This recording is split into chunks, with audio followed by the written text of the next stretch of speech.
Hello and नमस्ते। म wrestling खेलाडी तथा कलाकार अस्मिता जुरेली।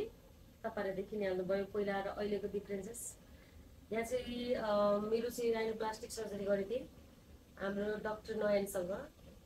मेरो नोज देख्न सक्नुहुन्छ। भिडियोमा त्यति राम्रो नहोला तर रियलमा चाहिँ अति नै राम्रो बनाइदिनु भएको छ। Thank you so much doctor Nayan. I am very satisfied and very happy for you. किनभने एउटा सर्जरी जस्तो कुरामा चाहिँ मान्छेको एउटा भनौँ न ठुलो सपना हुन्छ।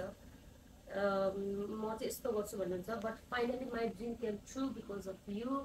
किनभने डक्टर चाहिँ एकदमै प्रोफेसनल हुनुपर्छ यो काममा चाहिँ होइन।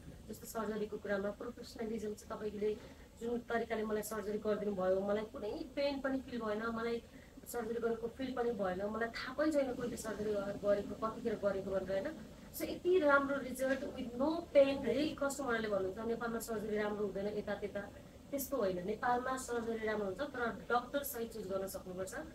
सो राइनोप्लास्टीको लागि चाहिँ बेस्ट डक्टर सायद डक्टर नयनभन्दा नेपालमा चाहिँ बेस्ट डक्टर कोही पनि हुनुहुन्छ जस्तो लाग्दैन। किनभने मैले पनि धेरै ठाउँबाट रिभ्यू बुझेर धेरै ठाउँमा खोजेर डक्टर फाइनली आँखा बन्द गरेर मैले उहाँलाई ट्रस्ट गरेको।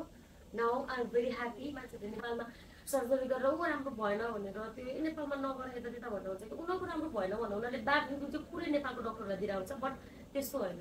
म चाहिँ के भन्छु नि, जसले नराम्रो काम गरौँ उहाँलाई भन्नु, तर सबैलाई चाहिँ त्यो गर्नु राम्रो होइन। तर डक्टर नयन चाहिँ बेस्ट हो। नो सर्जरीको लागि चाहिँ नेपालमा चाहिँ डक्टर नयन चाहिँ बेस्ट हो।